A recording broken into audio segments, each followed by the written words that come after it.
وأصحابه أجمعين وبعد السلام عليكم ورحمة الله وبركاته. Are the slides up? Yeah. Inshallah. Alhamdulillah, Allah subhanahu wa ta'ala has given us the tawfiq, inshallah, to reach another year, another month of Ramadan. Inshallah, may Allah subhanahu wa ta'ala give us all the tawfiq to reach that month and really benefit from that month. Obviously today the talk is not about the virtues and the benefits of the month. It's mainly about the fiqh, the rulings around fasting, what is a valid fast, what breaks the fast, what can you do to compensate if you break a fast, etc. However, just to remind ourselves, alhamdulillah, the month of Ramadan, obviously Ramadan fasting, Sawm, is a pillar of Islam. But really it's a really special month. Month of Ramadan is a really special month. Like Ibn Rajab says, whoever misses the month of Ramadan, if you miss any other days, you can get another day back. If you miss any other type of event, you can get it back. But he says, if you miss the month of Ramadan, nothing can replace it. Nothing can replace it. The month of Ramadan is really Allah subhanahu wa ta'ala's rahmah. His attribute and name of Ar-Rahman, Ar-Rahim is all manifested in this month. There are so many ways of entering into Jannah through the month of Ramadan. There's so many ways of getting your sins forgiven in the month of Ramadan. There's so many ways of safety from the hellfire in the month of Ramadan. In the month of Ramadan, every day, every night, every hour, every moment are opportunities to get safety from the hellfire and enter into Jannah. So may Allah subhanahu wa ta'ala give us the tawfiq to take this month really seriously, to prepare for it, to do our best. And it's really to catch up with all the wasted days and years of our lives. As Ibn Rajab says, that the month of Ramadan is the hope of the sinners, is the hope of those who are weak, of the hope of those who have wasted their life so far. This is the month you can make it all up. This is the month you can go to the forefront of the believers again. You can catch up with whatever you've missed. So inshallah, may Allah subhanahu wa ta'ala give us tawfiq in this month that is coming soon. So let us begin with the session on the rules, the fiqh of Sawm, fiqh of fasting, the rules surrounding fasting. Let's begin with what is fasting technically, linguistically. Linguistically, Sawm comes from the Arabic word which means unconditional restraint, imsak. To withhold unconditionally, it doesn't have to be the fiqh understanding. Linguistically, it just means to withhold from any action or speech during any time. This is the meaning of Sawm or imsak. According to Islamic law, the technical definition is Sawm or fasting is the act of refraining from engaging in any sexual activity, from entering anything into the body cavity, whether deliberately or accidentally, from the time of true dawn, Fajr, as-Sadiq, to the time the sun sets, Maghrib, accompanied with the intention of fasting from an individual who is permitted to fast. This is the technical definition.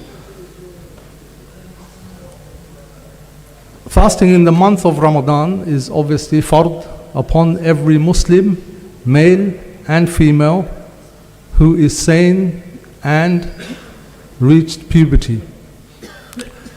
A male child becomes pubescent when he experiences a wet dream or ejaculation. A female child becomes adult, baligha, pubescent when she experiences a wet dream or her first menstruation. If by the age of 15 lunar years, neither male or female has undergone these experiences, so someone reaches the age of 15 and they haven't experienced these things, then they are considered legally adult. Islamically, they are adult, and therefore the obligations of various ibadat fall upon them. Age of 15 lunar years, not the not the solar years, lunar years. So they are obliged to fast. Fasting in the current month of Ramadan is obligatory upon the above individuals if they are physically able to fast, if they are free as women from menstruation, postnatal bleeding, and are muqim, resident. This is who fasting is obligatory on. Who is excused from fasting in the month of Ramadan? Who doesn't have to fast? Fasting is not obligatory on somebody who's menstruating, a menstruating woman, a woman in the state of postnatal bleeding, because fasting is not permitted while they are in this state. Also, people who are ill, sick people, women who are pregnant or breastfeeding. Generally, even if you're ill, or if you're a woman who's breastfeeding or pregnant, generally you're still obliged to fast.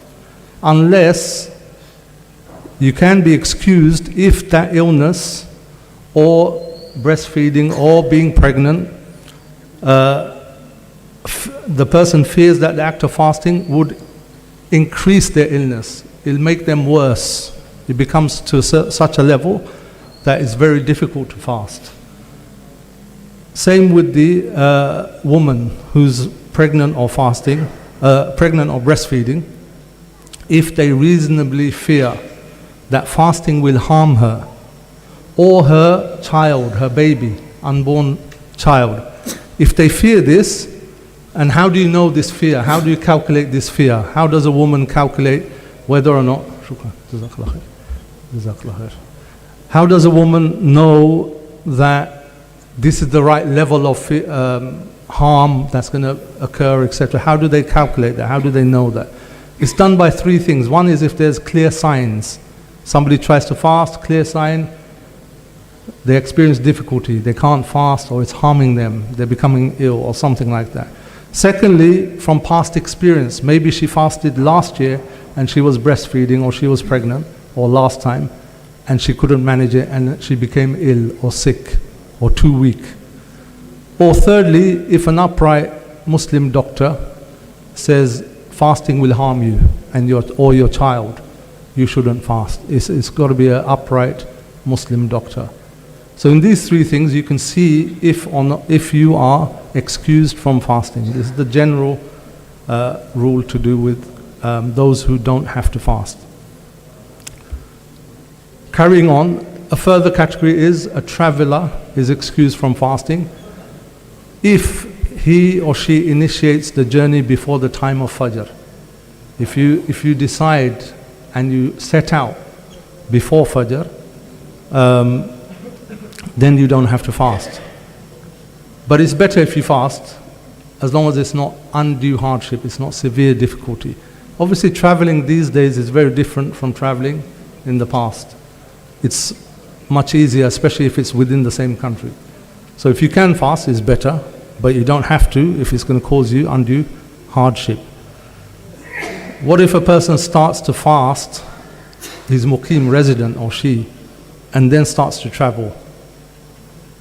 He's still obligated to complete his fast because he started the day as a resident.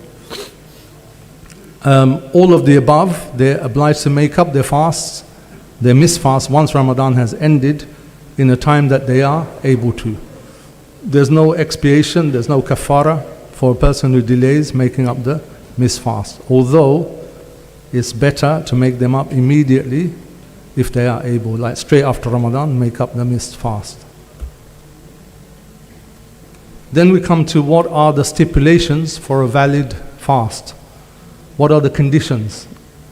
There's three conditions. One, intention, niyyah. إِنَّمَا الْأَعْمَالُ بِالنِّيَّاتِ.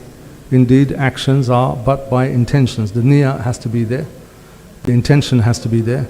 Secondly, for a woman, she has to be free from menstruation and postnatal bleeding, nifas. Thirdly, she has to be free from anybody, male or female, have to be free from anything else that would break the fast. These are the three conditions for a valid fast. Intention, what is the intention? When do you make it? How do you make it? intention is needed for each day of fasting in Ramadan, even in the month of Ramadan. But the intention is not something you have to say out loud. It's not a formula. Intention is in the heart, your determination. If you say it to yourself, or you know in your heart, I'm going to fast tomorrow, that's enough. That is the intention. It's not a formula you have to say. The time of the intention is from Maghrib previous night to before Islamic midday. Islamic midday is the halfway point between the entering of Fajr and the entering of Maghrib. So midday is not 12 noon. Midday Islamically is the halfway point. When Fajr starts all the way to Maghrib, you see how many hours is there? If it's say 10 hour between beginning of Fajr, end of Maghrib, then the midday is after 5 hours after the start of Fajr, is halfway. So usually it might fall around 11 o'clock in the morning. So you have to make the intention before that time. You have to make the intention before that time. It's even better to make it the previous night. You should make it the previous night. And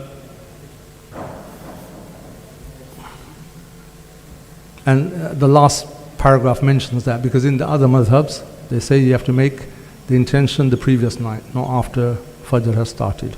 The Hanafis have this bit of leeway.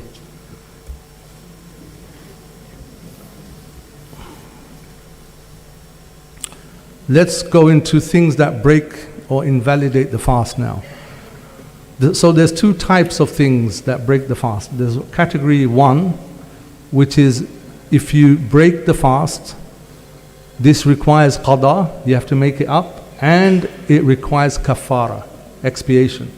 So if there's category 1, if you break the fast using these means or causes, then you have to make that fast up after Ramadan, and you have to pay kafara, you have to pay compensation, expiation.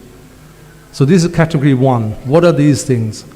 Basically, this is when you deliberately perform an act that breaks the fast by your own free will and without a valid reason.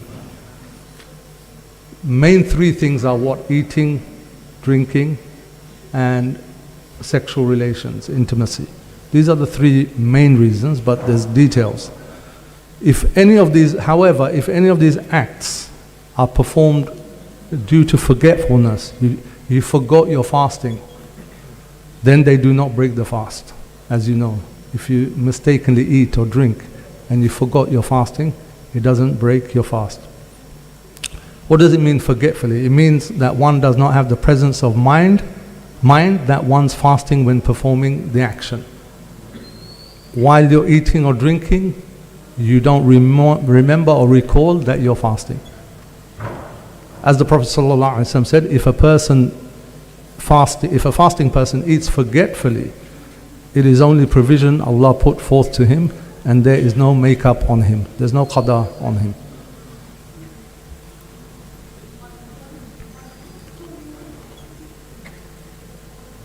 So the following actions, if done deliberately with one's own will, free will, you did it voluntarily without being forced and without a valid reason, while fasting a current Ramadan fast, it has to be in Ramadan, then the following acts invalidate the fast, break the fast, and it requires a qada. It requires that you make up that fast, and on top of that, you pay kafara, or you pay the expiation. So number 1 is eating and drinking something that humans would normally consume, and this food or substance nourishes or medicates or pleases the body in some way.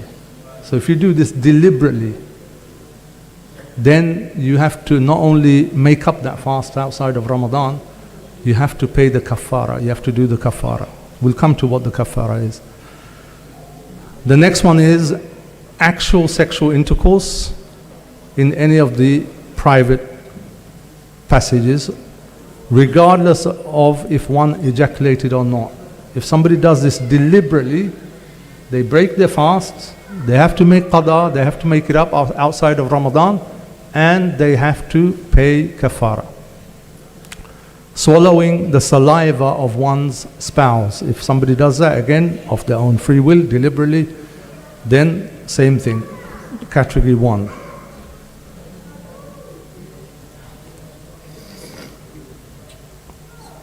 So these are the main things. What's the expiation, kafara, for category 1? The expiation is to fast for 60 consecutive days. 60 consecutive. And if you go with the proper fiqh ruling, it's not a choice. Oh, either I do 60 days or I'll just pay instead, feed the poor. It's not really meant to be a choice. It's quite strict. It's a severity because this is the hurmah of Ramadan. Because you're doing it deliberately, knowingly, without anyone forcing you, without any valid excuse. You're doing it deliberately, so the punishment is severe. You're meant to fast 60 consecutive days without a break after Ramadan. If you break one fast deliberately under the methods I mentioned earlier, this is the kafara, this is the expiation. Yes, you can move on to the next one. If you can't do this, it's not that if you can't do it physically, how will you know if you can't do it if you've never tried it? You can't say from the beginning I can't do it 60 fast. You've got to try it, or you've got to be reasonably sure that you won't be able to manage it for whatever reason, either too weak, too old, whatever, some kind of other reasons. But this is what it is.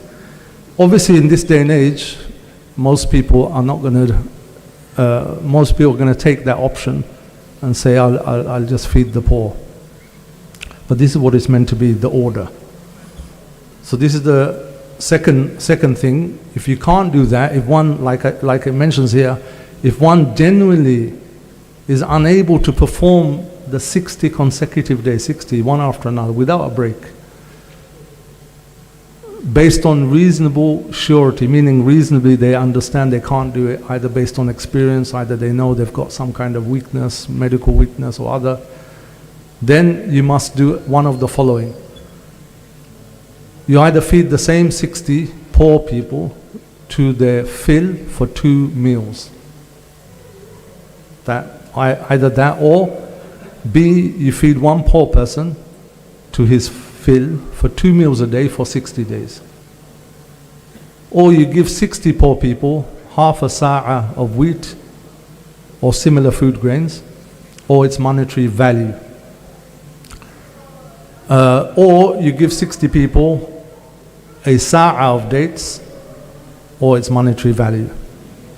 Or you give one poor person either C or D for 60 days.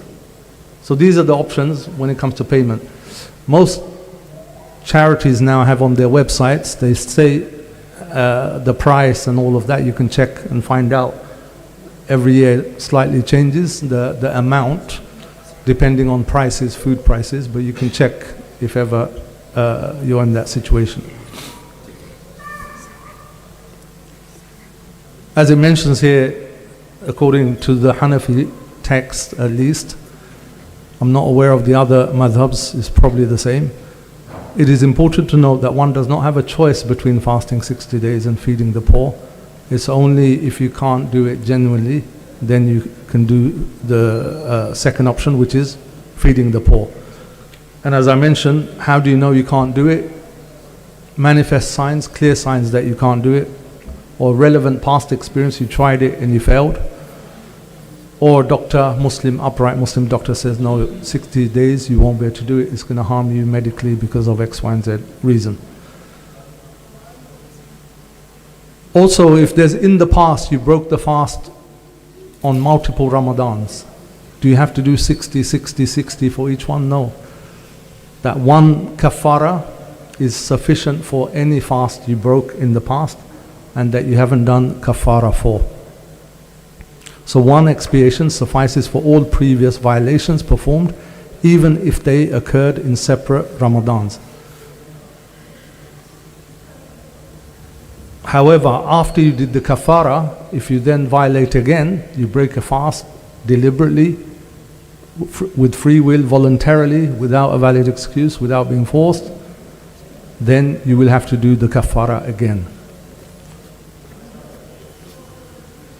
So just the price there for this, I think this year, £5 per person, the cost of an average meal in the UK. As a result, this amounts to £300 for each intentionally missed broken fast if someone has to pay. Roughly, I mean, it might change. You need to check the prices wherever you are. Also, there's something called Fidya for fast missed that cannot be made up afterwards. So certain people will fall into this category. They're not, they have a valid excuse why they have to break the fast, or they can't fast. They have a valid excuse why they can't fast. So this is only paid by a person who's not able to fast in Ramadan, number one. Number two, cannot make up the missed fast at any other time. And number three, is not expected to ever regain the ability to make up the missed fast. So these are the three conditions have to be there, that they missed the current one, they cannot make up for the missed fast, they're either too old, too frail, too weak, medically they can't do it, whatever the reason, and they expected to never regain the strength or ability to do so. So this is usually people who are very elderly and weak. Even though, you know, in our community people, they don't want to do this.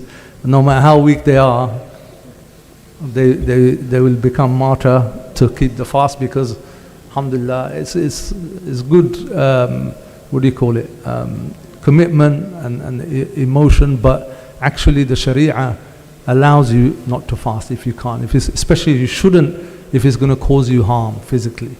You shouldn't. You should take that dispensation that Allah subhanahu wa ta'ala has granted you. So all three conditions must be fulfilled. Otherwise, one does not pay fidya, but has to make up the missed fast. If you don't meet these conditions, if for example, last 10 days, first 10 days, first 2 days, whatever, you become very ill and you can't fast, but then it's not a permanent illness, it's not a permanent weakness. You regain the strength and ability to do so, you have to just make that up. Yeah? Hence, in the Hanafi school, there's no fidya to be paid by a pregnant or nursing woman who misses the fast. In the other schools, there are opinions, I think in the Shafi'i school maybe, there are opinions that says that not only do they have to make it up, they also have to pay the fidya as well.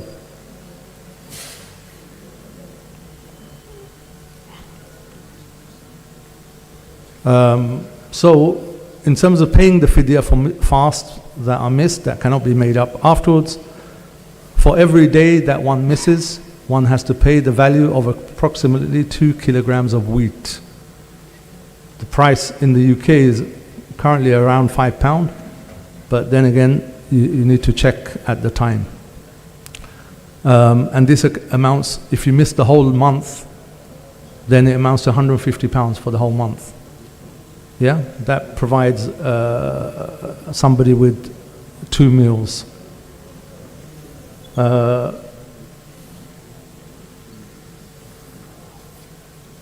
There's some difference of opinion in the Islamic schools in terms of the payment amount, the slight differences.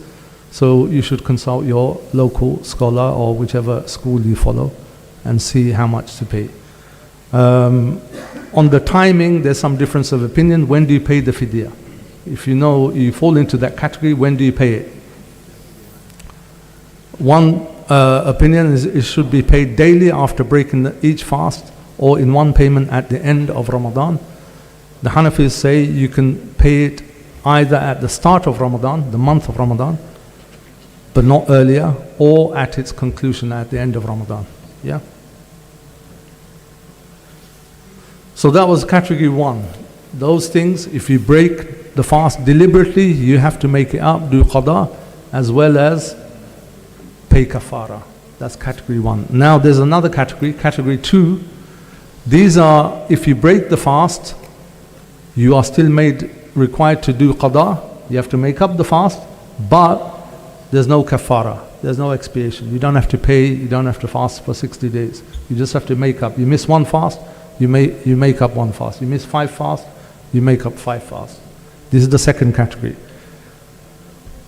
So this general principle is, it includes any act that breaks the fast if done accidentally or by force of another. It also includes any make-up fast one broke while trying to make it up. So these are the examples relate to the mouth and throat. So if you eat or drink accidentally, not forgetfully, accidentally, meaning you know you're fasting, you remember you're fasting, but accidentally you drank something or ate something, your fast is broken, you have to make it up. Eating or drinking because one thought Maghrib entered but Maghrib did not enter. If by mistake you thought Maghrib has started and you broke your fast, but actually Maghrib didn't enter, then this is, you've broken your fast, it doesn't count that day. After Ramadan you have to make it up. You make up that one fast. Eating or drinking because one doubted that Fajr. If you think Fajr has not started yet and you're eating, drinking, then later you found out you were mistaken, you were wrong, but actually Fajr did start. Same rule. Eating or drinking forgetfully and thereafter thinking that the fast is broken and you eat and drink again. So somebody doesn't know the rule that if you eat or drink forgetfully, actually you're forgiven, your fast is still valid. But they don't know the rule. So first they eat or drink forgetfully, then later they think, oh, I've broken my fast, then they go and eat more. That fast is then broken. They have to make it up after Ramadan. Swallowing what is between the teeth. If there's food stuck in your teeth from sehri, from suhoor, then on the condition that it is the size of a chickpea or bigger. Anything smaller than a chickpea doesn't count. Swallowing a pebble or other items that people wouldn't typically eat. If you swallow something that's not usually eaten as food, that also breaks your fast and you need to make up the fast. Swallowing water, next slide is swallowing water by accident when gargling for wudu or ghusl. Swallowing blood that exits from the gums and is preponderant over the saliva, meaning there's more blood than saliva. If you look at the saliva, it's mainly red, not, there's more blood than there's saliva, and you swallow that, then that breaks your fast. And you don't have to do kafara, all of these, you just have to make it up after Ramadan. Swallowing toothpaste or mouthwash breaks the fast. No kafara, just make up. Deliberately swallowing vomit that reaches a mouthful. If it's a mouthful of vomit and you swallow that, then that breaks the fast. Deliberately vomiting a mouthful, regardless of if one swallows it or not, that breaks the fast. You just have to make it up. Vomiting and thereafter thinking that the fast is broken, to deliberately vomit again, that breaks your fast again. You just make it up after Ramadan. Smoke that enters the throat by one's own action. You do something that the consequence is the smoke enters your throat, then the fast is broken. On the condition that one's body doesn't benefit from it. Because if it benefits from it, what would happen? Why is that condition there? Anybody? Let's see if anyone's awake. Yeah. Yeah. Good. Excellent. If it benefited your body, then you don't just make it up, you have to pay kafara as well, because it's something that is nutritional or of benefit to your body. Smoke that enters the throat, kissing that causes one to ejaculate on the condition one did not swallow the other saliva. This also breaks the fast, but kafara is not required. There's a long list on the next slide as well. Engaging in sexual intercourse because one still thinks Fajr has not entered, but it really has. Again, this breaks the fast, no kafara, you just make it up later. Engaging in sexual intercourse forgetfully and thereafter thinking the fast is broke, to deliberately engage again, that breaks the fast, no kafara, just qada. Entering something into the back passage, a suppository, entering something dry into the back passage and completely disappears inside the body. Usually for medical reasons, people may do this. that also breaks the fast. Entering something wet or oiled into the back passage, again for treatment and things like that, even if it doesn't completely disappear inside of the body, it still breaks the fast. And so on, other similar things like entering a wet tissue, wet piece of cotton into for a woman to enter into her front passage, even if it doesn't completely disappear inside the body, it breaks the fast. Entering dry tissue, dry piece of cotton into the front passage of the woman, and it completely inserts inside the body without any part remaining outside. This breaks the fast. Qada is due, not kafara. Pouring water or oil into the back passage, if it reaches the distance of the mihqana, which is a distance of, say, a rectal syringe that is used, then it also breaks the fast. Similarly, if that is done into the private part of the woman, front passage.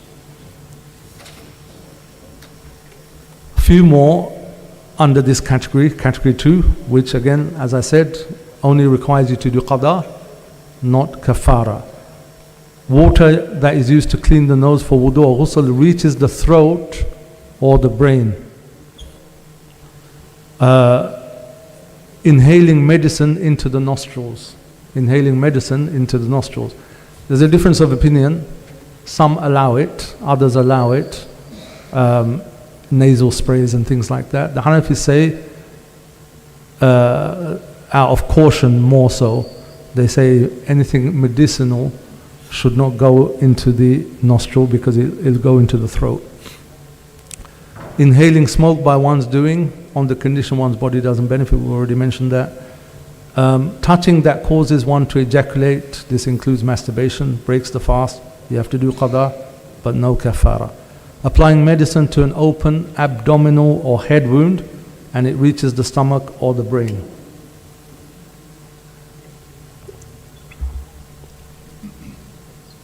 So all of the previous that I mentioned breaks the fast. You have to do qada, make it up outside of Ramadan, but no kafara. You don't have to pay anything. What things do not break the fast? There's some common things which people may confuse. There's a list of those things. These things do not break the fast. Eating or drinking something forgetfully. As I mentioned the hadith, eating or drinking something forgetfully. As soon as you remember, you must stop. You don't finish the meal off.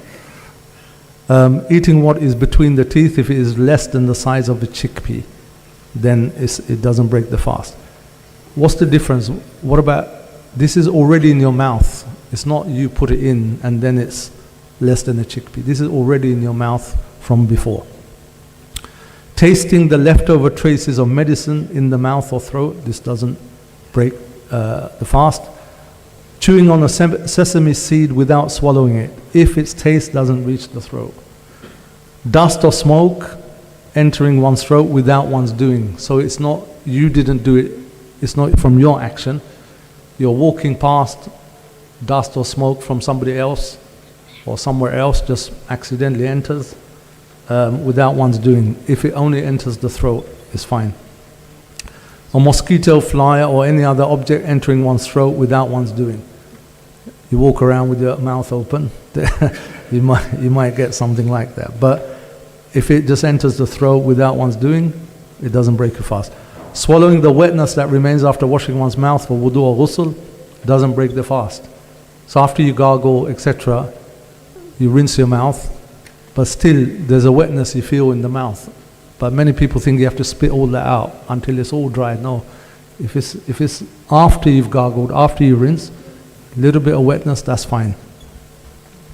Swallowing 1 or 2 drops of sweat or tears that enter the mouth and mixes with one's saliva on the condition that one cannot taste its saltiness. That also doesn't break the fast. Swallowing your own saliva, swallowing one's own phlegm after clearing the throat, swallowing vomit that emerges in the mouth without one's doing, even if it is a mouthful. This is accidentally happens, it's not your own doing. Deliberately vomiting less than a mouthful, regardless of if one swallows it or not, doesn't break the fast. Using a miswak or toothbrush doesn't break the fast. Wetting one's lips with one's saliva while speaking and swallowing it doesn't break the fast. Where is it? Go on the next slide.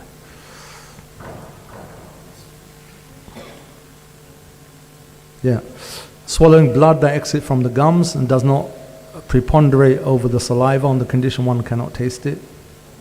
Small amount of blood that exits from the gums, but it's not the majority of the saliva, it's a small amount you can see. Doesn't break the fast. Pulling back saliva into one's mouth that flows to the chin like a string on the condition that it stays connected, does not break off. Backbiting doesn't break your fast, of this is haram. Other things that don't break your fast: carrying on private parts related to the private parts, performing sexual intercourse forgetfully doesn't break the fast.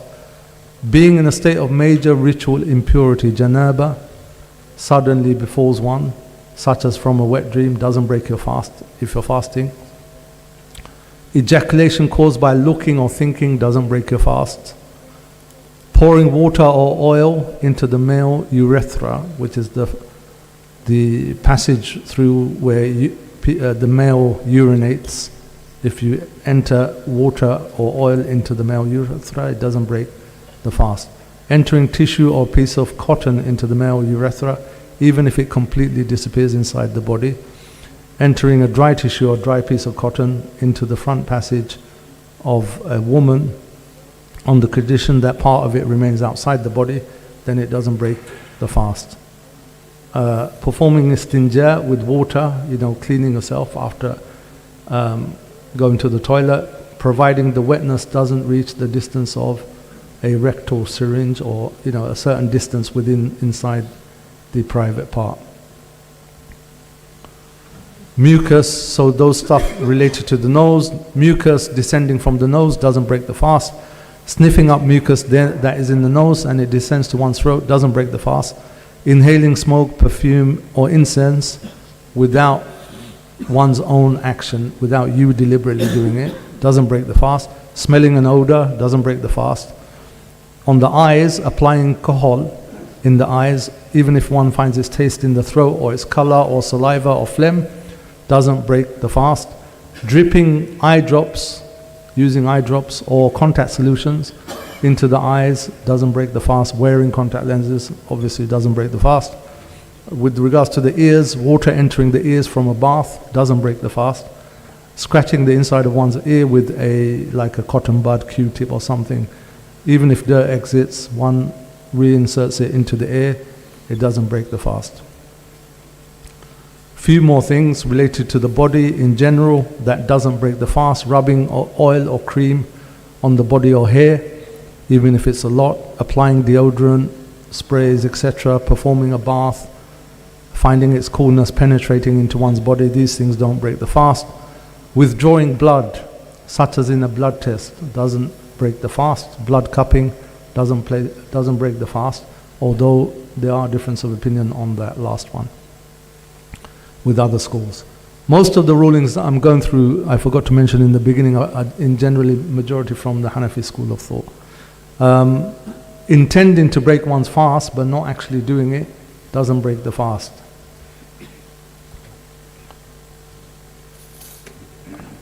Acts that are, next slide is about those acts that are makruh, disliked while fasting. Tasting or chewing something without an excuse, provided that its flavor is not swallowed. So you can taste something, chew something, as long as its flavor doesn't go into your throat. You can do that, but it's makruh. Without a reason to do that, it's makruh. Chewing flavorless gum, not Wrigley's spearmint and all that. The chewing gum that we have these days, they're all flavored. You can't do that. Kissing with desire in which one fears falling into sexual intercourse or ejaculation, on the condition one did not swallow the other's saliva. Even if it's with desire, etc., it's makruh as long as you don't swallow the saliva of the other person. Gathering saliva in the mouth and then swallowing it, it's makruh, but it doesn't break the fast. To gargle excessively when making wudu or ghusl. Again, it doesn't break the fast, but it's makruh. You shouldn't do it excessively. To sniff water, same, excessively, same rule.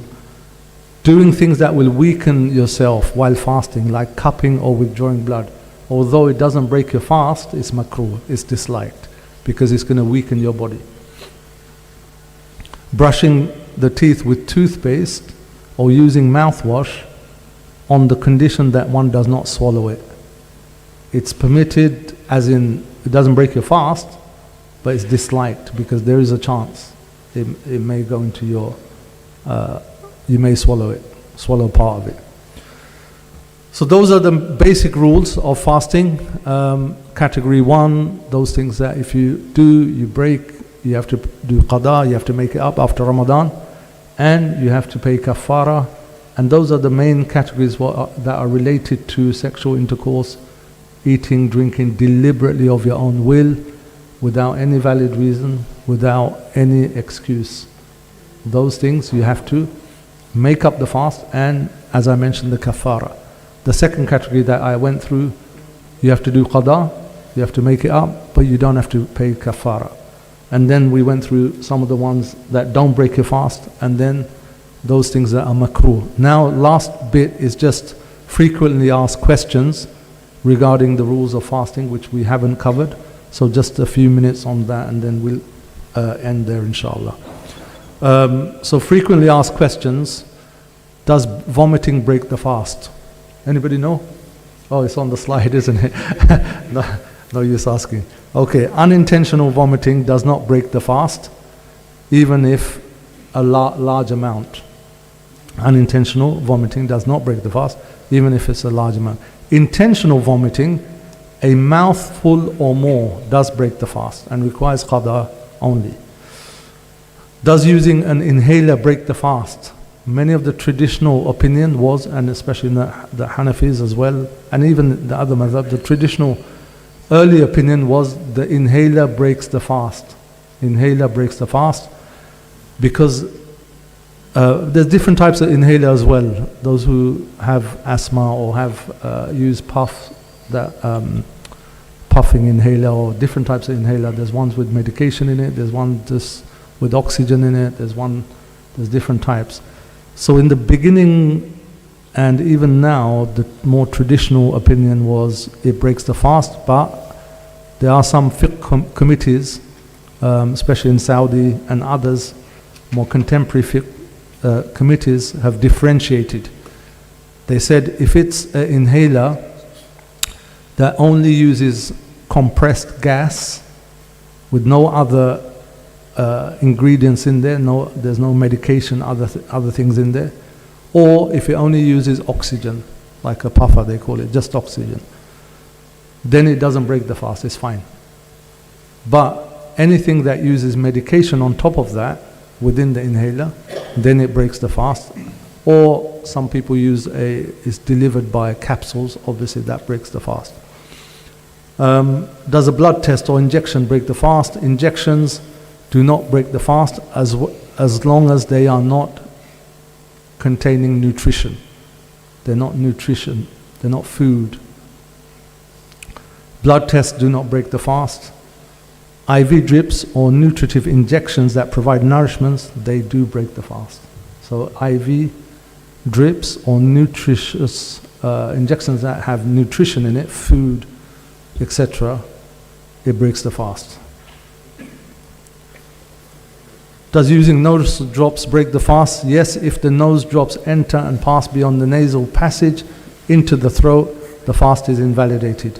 Qada is required because the nose is considered an internal passage. Does tasting food while cooking break the fast? It is makruh without need. It's makruh without need, disliked. If a person tastes food and spits it out without swallowing anything, the fast remains valid. If any amount is swallowed, the fast breaks. In the fiqh books they say this is only allowed for a woman who has a bad-tempered husband if the food has not got enough salt in it.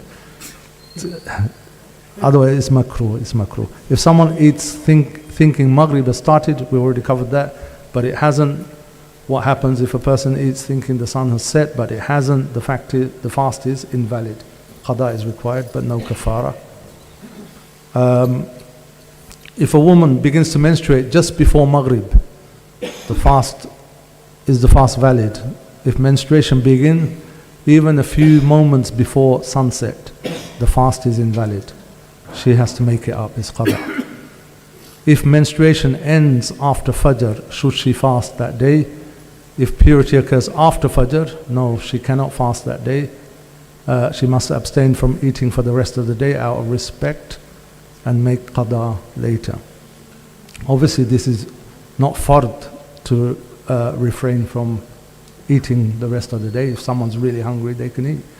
But, out of respect for the month, or at least in public, she shouldn't eat. If someone deliberately breaks a make-up qada fast, so this is outside of Ramadan, you're doing a qada fast, one fast, outside of Ramadan, but you deliberately break this fast. Is kafara required? No, kafara only applies to intentionally breaking a valid Ramadan fast.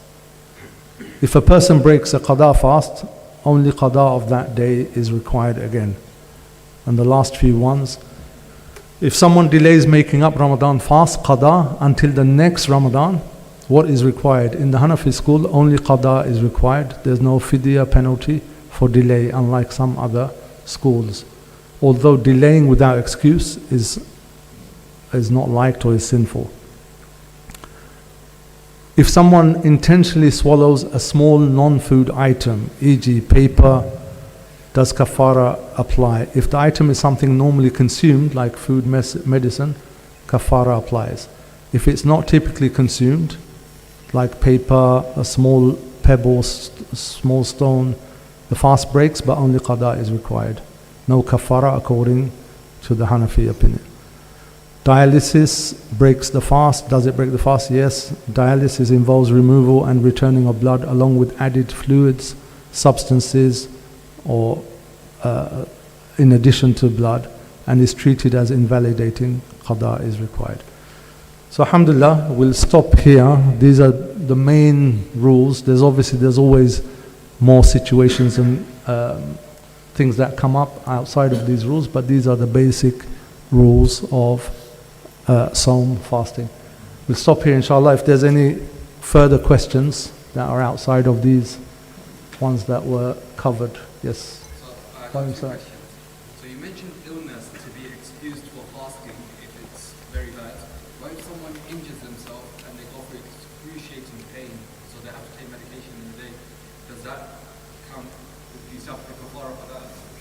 Yeah. The illness test is if you fast, it's going to make the illness worse. That's the test. Then you don't have to fast. If you're wounded and you're fasting and you're wounded, and you have to take medication, otherwise it's going to make it worse.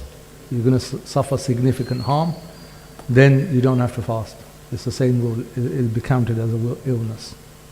Yeah, a valid excuse. Yeah, and the second one? Second question. So undergoing an operation during Ramadan, as you've waited a long time, you can choose to delay it, but you've waited a long time for this operation. If you choose to undergo the operation during Ramadan and you take the anesthesia, then breaks your fast, does that count as a deliberate act of? No, that won't be deliberate. It won't be deliberate. It won't be counted as deliberate. You've got a valid excuse. You just make the qada. Yeah. So one of the slides said that you have to make a qada if you eat unintentionally, but then later on I say you don't have to make a qada if you eat unintentionally. Say again, sorry? So like for one of the slides, Yeah. you said that if you eat unintentionally, you have to make qada, but then for another slide you said that you don't have to make No, if you eat accidentally, you make qada. Because accidentally is you remember you're fasting and then accidentally you eat, right? You didn't mean to, whatever you ate, but you remember you're fasting. That breaks your fast, and then you make qada. But if you eat if you eat and you didn't remember that you're fasting, then you don't have to make qada. Your fast is still valid. It's not broken. Yes. I will be coming to Bangladesh before the end of Ramadan. Sorry? I'll be coming to Bangladesh before the end of Ramadan. Yeah. The day that I fly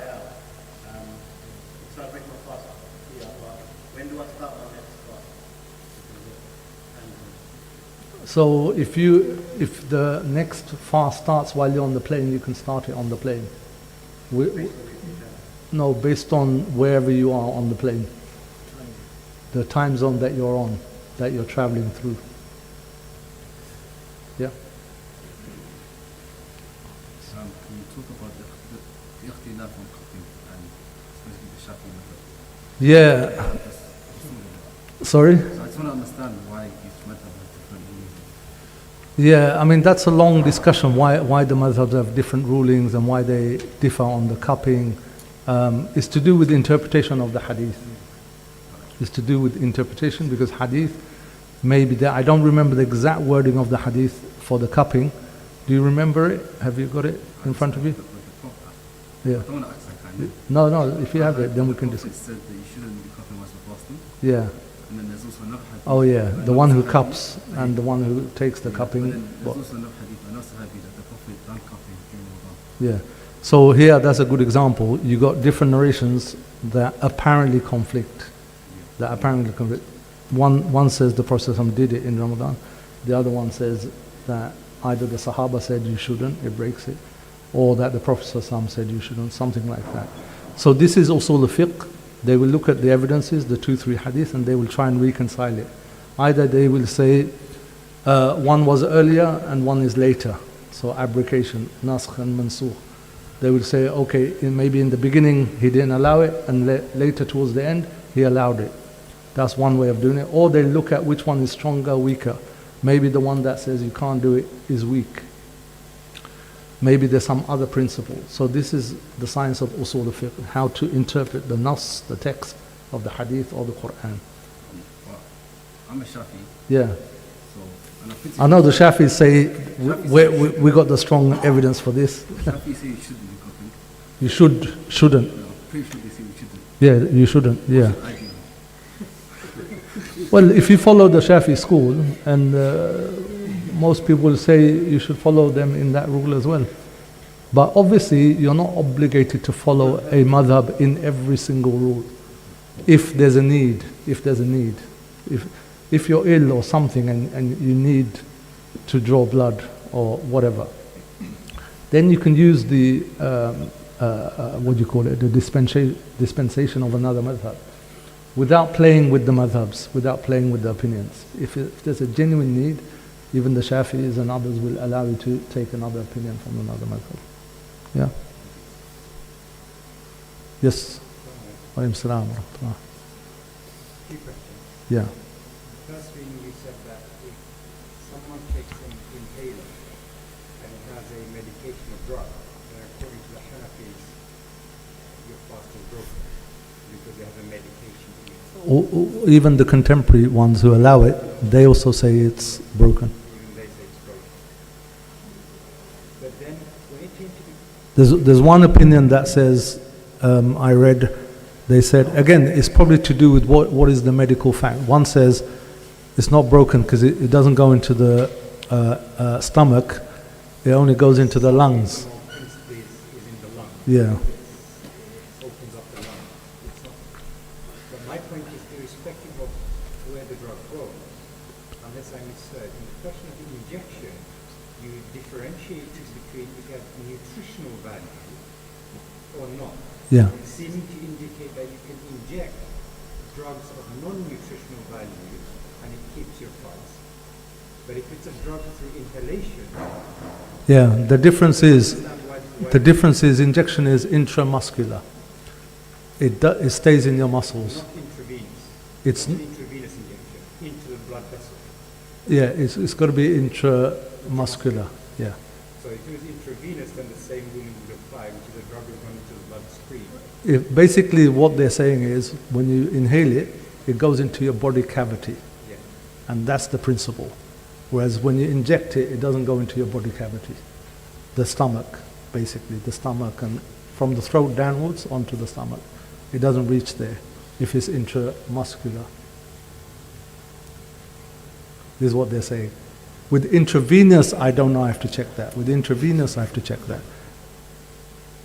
Yeah. The second question is in relation to nowadays we have calendars which pinpoint exactly to the second the start of the fast, the end of the fast? I deliberately avoided the moon wars. Carry on, Karen. But I'm going to avoid the moon question. I'm just going to focus on the timing. Let's say we all agree on when Ramadan starts and ends. All right, the timings, yeah. The time. Yeah. Our calendars give us pinpoint accuracy time. Mm. It's at this minute.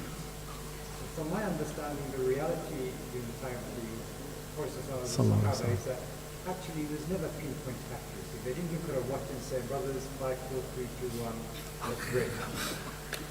It was based on estimation by looking at the setting of the sun or potentially the second twilight. If there's a disagreement between 1 minute before, 1 minute after, that shouldn't really be a point of disagreement, should it? No, it's a good question because you're asking. There's two questions there. One is the first bit which you said. In the past, they didn't pinpoint the start and end by the minute. It was visual, like I said. Secondly, nowadays you might get in an area 2 calendars with 2-minute difference, 3, well, even more difference. So the first one is it wasn't estimation. We think it is, but it's not. It's accurate in so far as someone would see, say, Fajr, beginning of true dawn, true Fajr. They would have to see the signs for it to start. So yes, somebody who's not observing it, they will have to take the word for the one who's observing it and saying Fajr has started. But it's a visual, accurate thing. And they were very good at that. They did that. They were very experts at that. But the average person, yes, they would have to follow the muaddin or whoever announces Fajr has started. But it's still accurate. It's not guesstimate. Yeah, that's the difference. Maghrib as well, sun going down. You can see exactly when the sun's gone down beyond the horizon. Especially in those days in the Middle East, it's more or less clear. So it's not exactly one is more estimate and one is really accurate. Because the accurate timing is simply a measurement of the natural phenomena. Now, because the same thing, every day they watch when the sun goes down and they measure and put the timing. So there's not a big difference there. The calendar, yeah, the calendar difference comes because of the measurement they use, the degrees, when the sun sets or when Fajr rises, especially with the sunset. So when you measure, because what they did was physically observe every day when the sun goes down. But in the fiqh, there's a difference of opinion, is how below the horizon, how much below the horizon does the sun have to go for it to be counted as is set now. So here, that's why you'll hear the two differences in degrees. So one group will say, I can't remember the exact degrees. Does anyone remember? 15 degrees or something around that, 15 degrees or 17 degrees, something like that. So one group will say, no, we've observed when the sun goes to this degree, it's fully disappeared, therefore we'll take this time. Another group said, and there's difference because in the 60s and 70s in the UK when they did it, they come up with a certain time. Later on when they redid it, they came up with a slightly different time because of these degrees as well and where they observed it from. Now, if those calendars are based on accurate sightings and not old sightings, they're saying, look, we've got a group who's done the measurements, done the sightings, and they've written it down, and this group did the same, and they differ by a few minutes, that's fine. You can follow your local masjid. Yeah. Okay. Yes, brother.